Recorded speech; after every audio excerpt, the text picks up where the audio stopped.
Hi, thanks for joining me. Today, I'm looking at the Camillus knives with the 4-line tank stamp for the third and final installment of the Camillus knife series. The 4-line tank stamp looks like this, and it was on knives made from 1930 to the mid-40s. I've got 6 of them here in various conditions. The first couple aren't too interesting. They're just advertisers, so I'm going to flip through them. This one's just a pen knife contracted for a shoe company named Uptown Shoes, selling Star brand shoes. And one day I'll get to make a video where I don't have to talk about shoes. There's a few other copies of this knife I can find online, and another one but white with the same advertising from the same period, but made by Utica. And I'm having a hard time dating this one. Star brand shoes was a thing since 1899 and beyond the 40s, so I can't date it by the product either. Best I can do is circa 1940. And then this one isn't the most interesting, but it's kind of pretty. Just a simple Bartender. Seems to be a brass handle with like a greenish patina to it. There's no advertising or anything written on here. It's likely from the late 30s. The style is common, and it shows its age just a little. The tang is very clear. Likely this sat in somebody's bar drawer for many years. And next I'll check out this simple celluloid advertiser.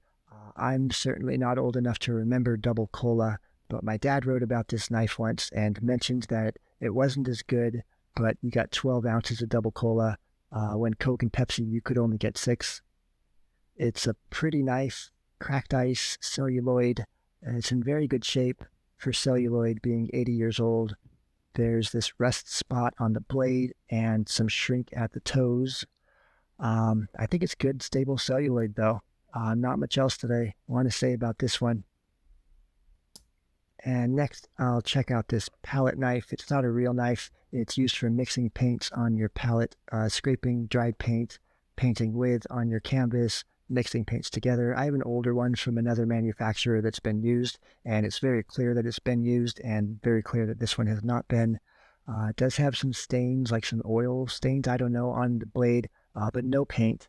Kohnstamm Co. was a chemical company. They didn't sell paint, rather they made pigments and dyes to make paint with.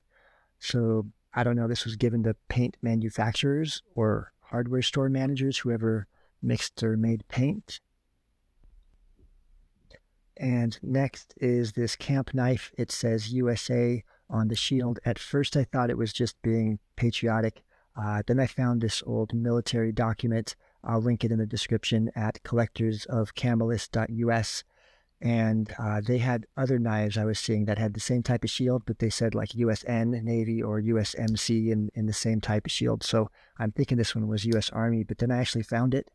So there it is. And USA, US Army. It's definitely been used. They call it an engineer's knife. Without the Army shield, it's a camp knife. Same thing. Real bone. Decent shape. There's no major issues with it. There's this crack, and that goes to the other side, but it's structurally intact. I can't even feel the crack.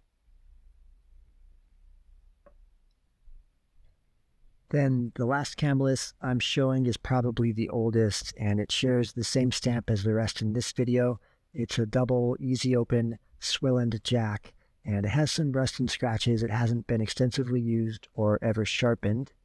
At first I couldn't figure out what this one was. Then I figured it out to be Camillus if you look close. I doubt I can do this.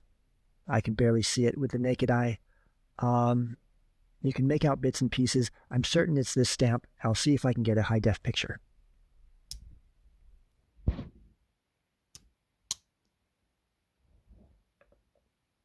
And that's the end of the third and final part of the Camillus knives. Thanks for watching. I have a few more manufacturers to move through in the C's alphabetically, but this week I'll start with the first parts of a lengthy case knife series. So if you'd like to see those and more of my father's knife collection, please subscribe.